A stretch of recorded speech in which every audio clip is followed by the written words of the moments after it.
നൽകിയത്. മറ്റുള്ളതായ 1,23,999 പ്രവാചകന്മാരും അവരുടെ ഉമ്മത്തുകളും ഇവിടെ ജീവിച്ചു പോയിട്ടുണ്ടെങ്കിൽ അവർക്കാർക്കും നൽകപ്പെടാത്തതായ ഒരുപാട് മഹത്വങ്ങളും ഒരുപാട് പ്രത്യേകതകളും ഈ ഉമ്മത്തിലേക്ക് അല്ലാഹു തആല നൽകിയിട്ടുണ്ട്. അതിൽപ്പെട്ടതായ ഒന്നാണ് പരിശുദ്ധ റമദാൻ. ഈ റമദാനിന്റെ ഓരോ സമയങ്ങൾ എന്റെ പ്രിയപ്പെട്ട മുഅ്മിനീങ്ങളെ അത് നാം ഉപയോഗപ്പെടുത്തണം. നമ്മുടെ സമയങ്ങൾ, നമ്മുടെ ജീവിതം, ഓരോ നിമിഷങ്ങൾ ഇങ്ങനെ കഴിഞ്ഞു പോകുമ്പോൾ നാം മരണത്തേക്ക് അടുത്തുകൊണ്ടിരിക്കുകയാണ്, ഖബറിലേക്ക് അടുത്തുകൊണ്ടിരിക്കുകയാണ്. അപ്പൊ ആ ഖബറിലേക്ക് വേണ്ടതായ ഇബാദത്തുകൾ ചെയ്യാനാണ് ഈ സമയങ്ങൾ നാം ഉപയോഗപ്പെടുത്തേണ്ടത്. എന്റെ പ്രിയപ്പെട്ട മുഅ്മിനീങ്ങളെ, മഹാനായ ഹുജ്ജത്തുൽ ഇസ്ലാം അബൂ ഹമീദ് റസാലി റളിയല്ലാഹു അൻഹു തങ്ങൾ പറയുന്നത് കാണാം. നമ്മുടെ ഒരു ജീവിതത്തെ കുറിച്ച്, നമ്മുടെ ആയുസ്സിനെ കുറിച്ച് മഹാനവറുകൾ പറയുന്നു. എന്തിനാണ് അല്ലാഹു തആല നമുക്ക് ആയുസ്സിട്ട് തന്നത്? എന്തിനാണ് ഈ ലോകത്ത് ജീവിക്കാനുള്ള അവസരം അല്ലാഹു തആല നമുക്ക് നൽകിയത്?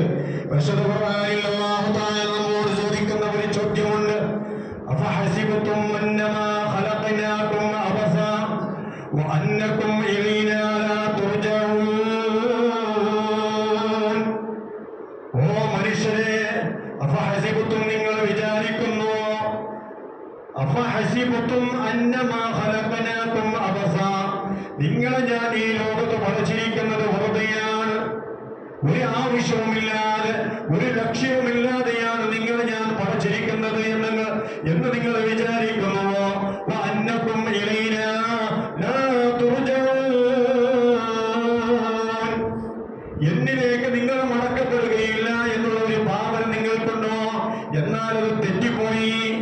അല്ലാഹു റബ്ബ് സുബ്ഹാനഹു വ തആല നമ്മൾക്ക് നൽകിയതായ, നാം ഓരോരുത്തർക്കും നൽകിയതായ ആ ആയുസ്സിന്റെ അവധി എത്തിക്കഴിഞ്ഞാൽ നാം അല്ലാഹുവിലേക്ക് മടങ്ങേണ്ടവരാണ്. നമ്മുടെ ഓരോ കർമ്മങ്ങളെ കുറിച്ചും അല്ലാഹുവിന്റെ അടുത്ത് ചോദ്യമുണ്ട്. മഹാനായ ഹുജ്ജത്തുൽ ഇസ്ലാം അബൂ ഹമീദ് റസാലി റളിയല്ലാഹു അൻഹു തങ്ങൾ പറയുന്നത് കാണാം. وأوقاتك عمرك وعمرك رأس مالك وعليه تجارتك وبه وصولك إلى نعيم الأبد في جوار الله. ബിദായത്തുൽ ഹിദായ എന്ന് പറയപ്പെടുന്ന മഹാനായ ഹുജ്ജത്തുൽ ഇസ്ലാം അബൂ ഹമീദ് റസാലി റളിയല്ലാഹു അൻഹു തങ്ങളുടെ ലോക പ്രശസ്തമായ ഗ്രന്ഥത്തിൽ അതൊന്ന് വിശദീകരിക്കുകയാണ്. മഹാനവറുകൾ പറയുന്നു, ഔഖാതുക, നിന്റെ സമയങ്ങൾ, നിന്റെ വക്തുകൾ, അത് അമറുക, നിന്റെ ജീവനാണ്, നിന്റെ ആയുസ്സാണ്. ഓരോ സമയങ്ങൾ, ഓരോ മണിക്കൂറുകൾ ഇങ്ങനെ കടന്നു പോകുമ്പോൾ അത് കടന്നു പോകുന്നത് നിന്റെ ആയുസ്സാണ്, നിന്റെ ജീവനാണ്. അമറുക ഔഖാതുക അമറുക, നിന്റെ സമയങ്ങൾ അത് നിന്റെ ജീവനാണ്, ആയുസ്സാണ്, നിന്റെ ആയുസ്സാണ്. ആയുസ്സാണെങ്കിലോ റഅസുമാലിക ഉമറുക റഅസുമാലിക, നിന്റെ ആയുസ് അത് നിന്റെ മൂലധനമാണ്. നീ കച്ചവടം ചെയ്യണമെങ്കിൽ നീ അതിലേക്കൊരു പണം എന്താക്കാൻ ആദ്യം ഇൻവെസ്റ്റ് ചെയ്യാറുണ്ട്, അല്ലെ? നമ്മൾ കച്ചവടം ചെയ്യുമ്പോ ഒരു 10,000 രൂപ, ഒരു 20,000 രൂപ, അല്ലെങ്കിൽ 1,00,000 രൂപ എന്താക്കും? ഇൻവെസ്റ്റ് ചെയ്യും, അല്ലെ? ഒരു കട തുടങ്ങുമ്പോ, ഒരു അങ്ങാടി തുടങ്ങുമ്പോ, അല്ലെങ്കിൽ ബോട്ട് വാങ്ങുമ്പോ, അല്ലെ ഏതെങ്കിലും ഒരു കച്ചവടം ചെയ്യുമ്പോ ആ കച്ചവടത്തിലേക്ക് ആദ്യം നാം എന്താക്കും? നമ്മുടെ കയ്യിൽ നിന്നിട്ട് ഒരു പണം, ഒരു പൈസ എന്താക്കും? ഇൻവെസ്റ്റ് ആക്കും. അതാണ് നമ്മുടെ മൂലധനം, അതാണ് നമ്മുടെ എന്ത് അസിൽ. ആ അസിലിൽ നിന്നിട്ടാണ് നാം എന്താക്കുന്ന കച്ചവടം ചെയ്യുന്നത്. കച്ചവടം ചെയ്തിട്ട് അതിൽ നിന്നിട്ടാണ് എന്താക്കുന്നത്? ലാഭം കിട്ടേണ്ടത്, അല്ലെ? ഈ മുതലിൽ നിന്ന് തന്നെ ഞങ്ങളത്തോട് പിന്നെ പൈസ എടുത്തോണ്ടിരുന്നെങ്കിൽ പിന്നെന്താവും? നമ്മുടെ കച്ചവടം കൂട്ടേണ്ടി വരും, അല്ലെ? അത് ദോഷവും. അപ്പൊ ഉമറുക്കാറുമാനിക്ക, നിന്റെ ആയുസ് അത് നിന്റെ കച്ചവടത്തിന്റെ മൂലധനമാണ്. ആ മൂലധനം ഉപയോഗിച്ചിട്ട് മഹാനവറുകൾ പറയുന്നു, ഈ നിന്റെ മൂലധനമാകുന്ന ആയുസ് കൊണ്ട്, നിന്റെ ആ അസലാകുന്ന ആയുസ് കൊണ്ട്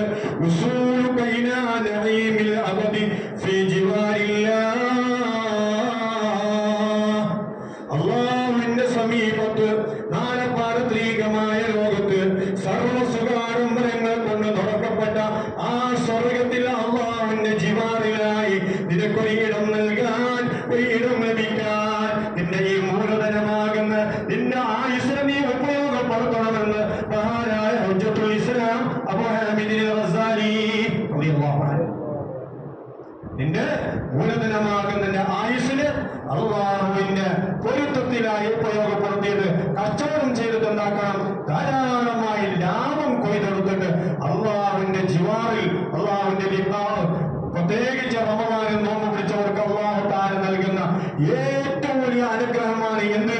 അള്ളാഹുവിന്റെ ലിഖാഹ്. സ്വർഗം ഒരു മനുഷ്യനിക്ക് ലഭിക്കൽ വലിയ നേട്ടമല്ല.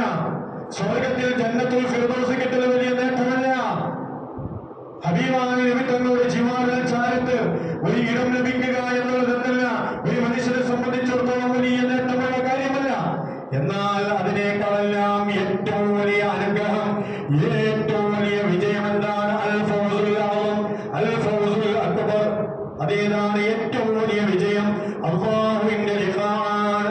ആ ലിഖാഹ് കാണുക എന്നുള്ളതാണ് ഒരു മനുഷ്യന്റെ പരമമായ ലക്ഷ്യമാകേണ്ടത്. അത് ലഭിക്കാനുള്ളതായ ഏറ്റവും പ്രധാനപ്പെട്ട ഒരു വഴിയാണ് നമ്മുടെ ആയുസ്സിന് നന്മയിൽ ചെലവഴിക്കുക എന്നുള്ളത്. മഹാനവറുകൾ തുടർന്ന് ചോദിക്കുകയാണ്,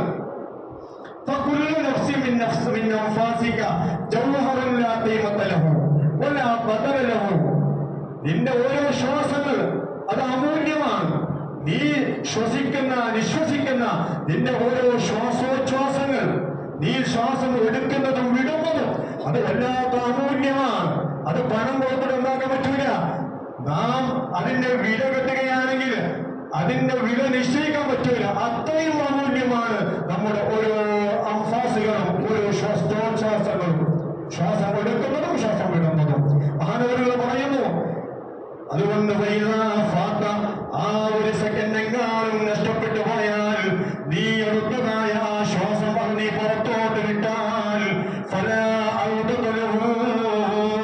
അത് വീണ്ടും നിനക്ക് ഉണ്ടാക്കാൻ പറ്റില്ല, അത് രണ്ടാമത് എടുക്കാൻ പറ്റില്ല. അത് പോയി, ഇനി രണ്ടാമത് എടുക്കുന്നത് പുതിയതാണ്.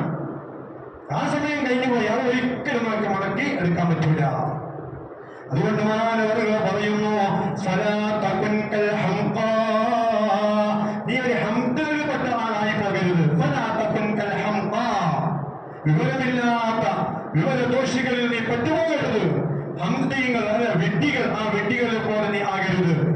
എങ്ങനെയുള്ള വിഡ്ഢികളാണ്? അല്ലദീന യഫറഹൂന ഫീ കുല്ലി യൗമിൻ ബിസിയാദതി അംവാലിഹിം മഅ നുഖ്സാനി അമാലിഹിം.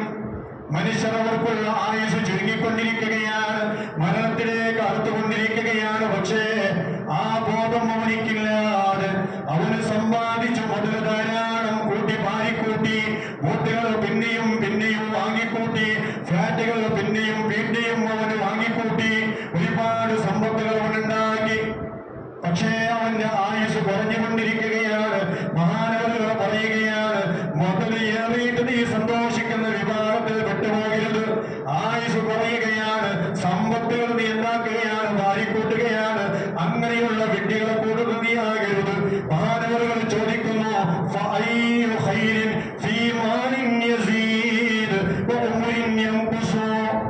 മുതലിൽ എന്ത് ഹൈറാണുള്ളത്? ഒരു മനുഷ്യനിക്ക് ധാരാളം സമ്പത്തുണ്ടായിട്ട് എന്ത് നന്മയാണുള്ളത്? അവന്റെ ജീവിതം ചുരുങ്ങിക്കൊണ്ടിരിക്കുകയാണ്, അവന്റെ ആയുസ് ചുരുങ്ങിക്കൊണ്ടിരിക്കുകയാണ്. പിന്നെ ഒരു കോടിക്കണക്കിന് മുതലുണ്ടായിട്ട് എന്ത് കാര്യം? അതിലെന്താ നന്മയുള്ളത്? അവൻ ആ സമ്പാദിച്ച നിസ്കരിക്കാതെ നോമ്പ് നോക്കാതെ കളവും പറഞ്ഞ് അന്യവന്റെ മുതൽ പറഞ്ഞെടുത്ത് സമ്പാദിച്ച മുതല് അവന് കോടിക്കണക്കിന് ബാങ്ക് ബാലൻസ് ആയിട്ട് സൂക്ഷിച്ചിട്ട് അവന്റെ ആയുസ് ഇങ്ങനെ ചുരുങ്ങി പോകുന്നു. പെട്ടെന്ന് ഹാർട്ട് അറ്റാക്കായി മരണപ്പെട്ടു പോയി. പിന്നെ അവന്റെ ആ കോടികൾ കൊണ്ടുപോകുന്നുണ്ടോ? എന്നാ കൊണ്ടുപോകുന്നത്? സമ്പാദ്യമതിൽ നിന്നു അത് മാത്രമല്ല ഒന്നും കൊണ്ടുപോകുന്നില്ല. കേവലം 3 കഷ്ടം കൂടി മാത്രമാണ് കൊണ്ടുപോകുന്നത്, പിന്നൊന്നും കൊണ്ടുപോകാനില്ല. അതെല്ലാം ഭാര്യമക്കൾക്ക്, മാതാപിതാക്കൾക്ക്, കുടുംബക്കാർക്ക്, അനന്തര അവകാശികൾക്ക് അത് ഇട്ടേച്ചു പോകുന്നു.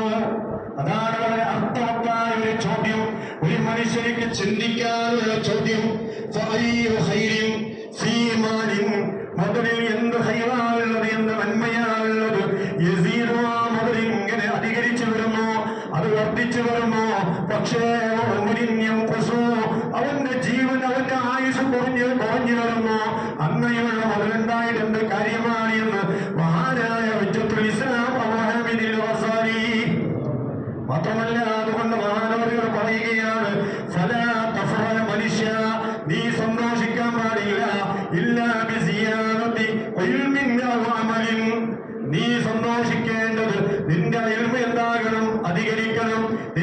അധികരിക്കണം.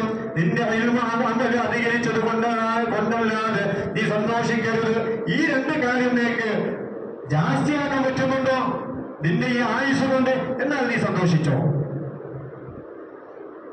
കാരണം എന്റെ ഈ രണ്ട് കാര്യങ്ങൾ, ഇൽമും അതുപോലെ തന്നെ അമലും. ഇൽമും അമലും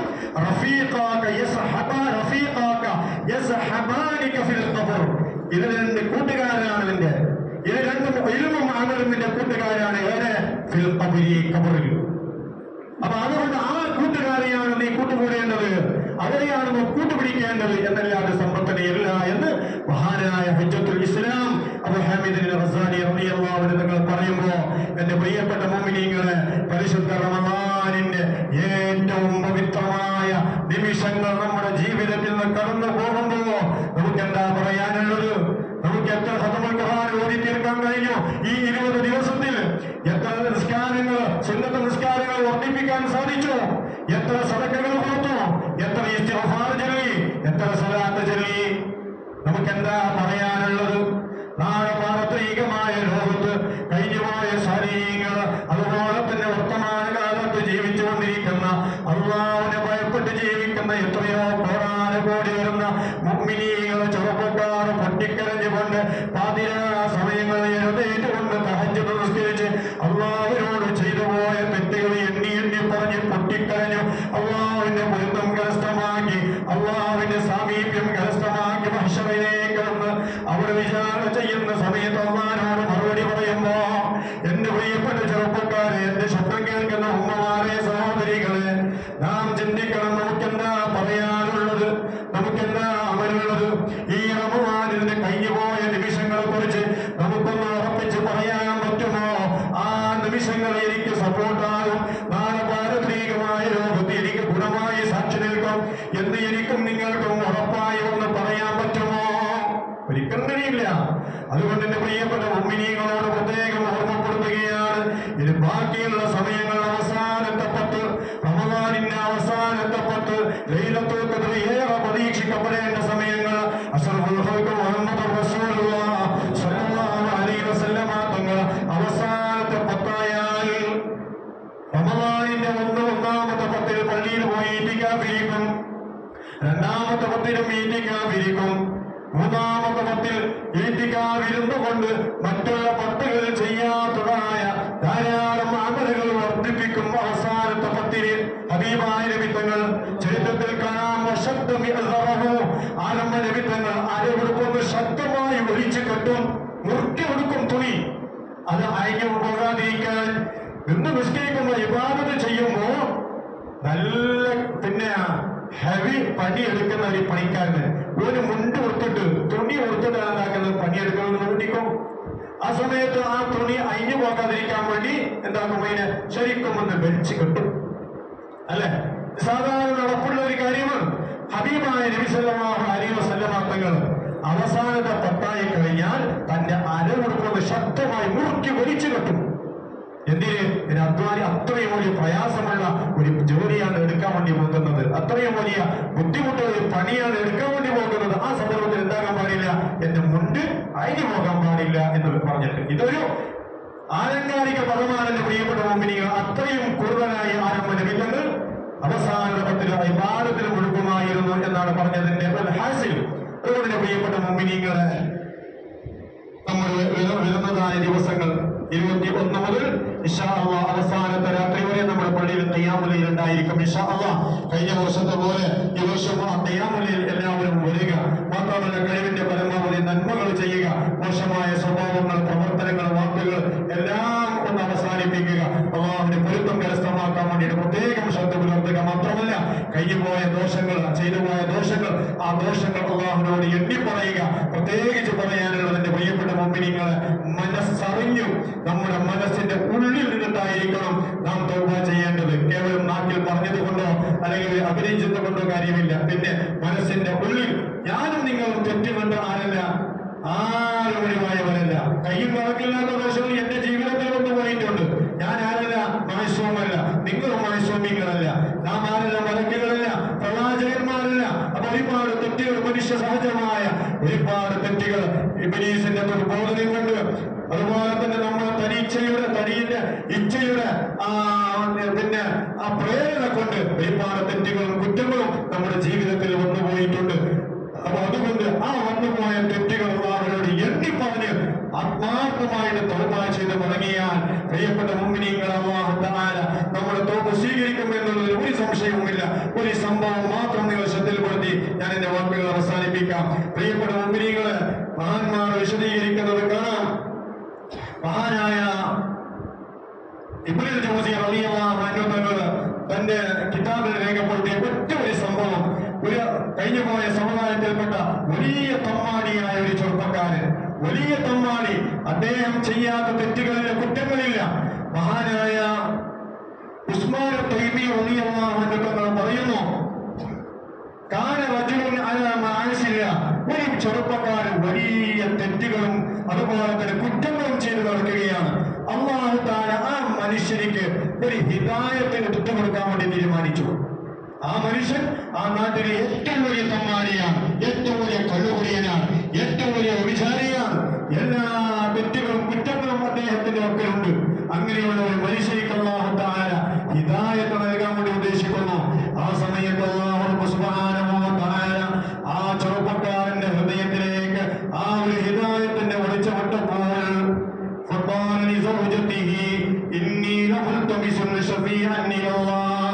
ആ ചെറുപ്പക്കാരൻ തന്റെ ഭാര്യയോട് പറയുകയാണ്, ഒരു അല്ലാഹുവിനോട് ശഫാഅത്ത് ചെയ്യുന്ന ആരെങ്കിലും ഒരാള് തേടിയാൻ പോവുകയാണ്.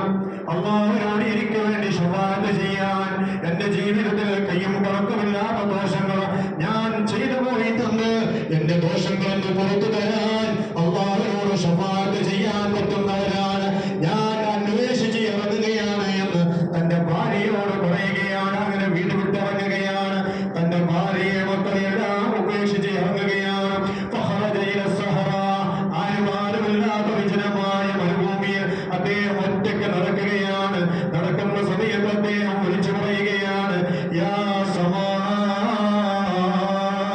ഇശ്ഫഈലി, ആകാശമേ നീ എനിക്ക് ശഫാഅത്ത് ചെയ്യണം.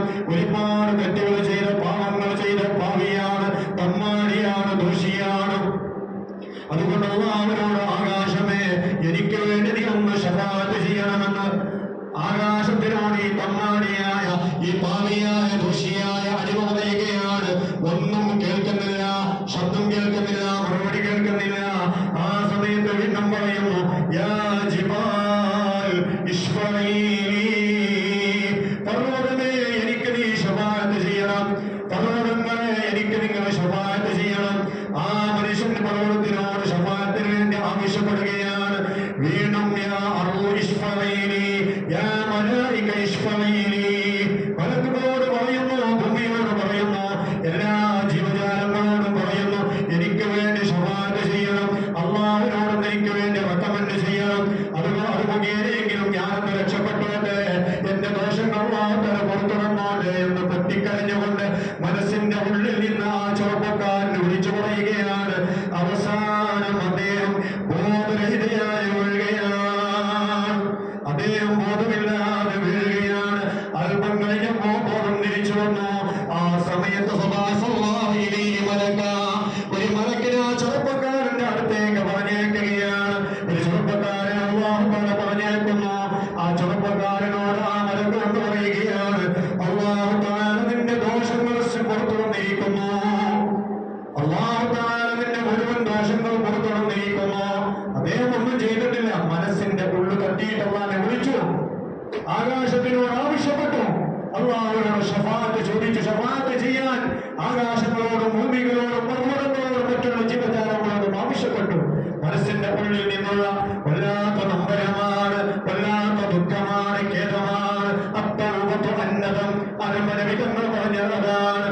അത്തൗബത്തു അന്നദം, തൗബ എന്ന് പറഞ്ഞാൽ ഖേദിക്കലാണ്. നീ പറയേണ്ട ആവശ്യമില്ല, സലാത്ത് കിതാബ് എടുത്തിട്ട് നീ ചൊല്ലേണ്ട ആവശ്യമില്ല. തൗബ എന്ന് പറഞ്ഞാൽ ഖേദമാണ്. നിന്റെ ജീവിതത്തിൽ വന്നുപോയ തെറ്റുകൾ അത് ഓർക്കുക. അങ്ങനെ ഓർക്കുമ്പോൾ നിന്റെ കണ്ണിൽ നിന്ന് അറിയാതെ ഒറ്റ വീണാൽ നിന്റെ തൗബ അല്ലാഹു തആല സ്വീകരിച്ചു. നിന്റെ ദോഷങ്ങൾ അല്ലാഹു തആല പുറത്തു വന്നു. ആ സമയത്ത് ഈ മലക്ക് ഈ മനുഷ്യനോട് വന്ന് പറഞ്ഞു, നിന്റെ ദോഷങ്ങൾ ഈ മനുഷ്യന്റെ ആ മലക്കനോട് ചോദിച്ചു, ആരാണ് ശഫാഅത്ത് ചെയ്തത്? എന്റെ ദോഷം പുറത്തു തരാൻ അള്ളാഹുവിനോട് റെക്കമെൻഡ് ചെയ്തത് ആരാണ്? ആ സമയത്ത് മലക്ക് പറഞ്ഞു, നിന്റെ മനസ്സിന്റെ അകത്തളങ്ങളിലുള്ളതായ ദുഃഖമാണ്, ഖേദമാണ്, അത് മാത്രമാണ് നിന്റെ ദോഷം പുറത്തു തരാനുള്ള കാരണമെന്ന് ആ മലക്ക് ഈ ചെറുപ്പക്കാരനോട് പറഞ്ഞു എന്ന് മഹാനായ ഉസ്മാൻ തൈമി റളിയല്ലാഹു അൻഹു തങ്ങൾ പറഞ്ഞതായിട്ട് ഇബ്നുൽ ജൗസി റളിയല്ലാഹു അൻഹു തങ്ങൾ തന്റെ കിതാബിൽ രേഖപ്പെടുത്തിയിട്ടുണ്ട്. അതുകൊണ്ട് എന്റെ പ്രിയപ്പെട്ട മുഅ്മിനീങ്ങളെ, ചെയ്തു പോയ ദോഷങ്ങൾ അള്ളാഹുവിനോട് എണ്ണി പറഞ്ഞ് ഖേദിക്കുക. അള്ളാഹു തല പുറത്തു തരും, അള്ളാഹു തല പുറത്തു തരട്ടെ. നമ്മുടെ എല്ലാ പ്രയാസങ്ങളും അള്ളാഹു തല മാറ്റി തരട്ടെ. എല്ലാവിധ ഖൈറുകളും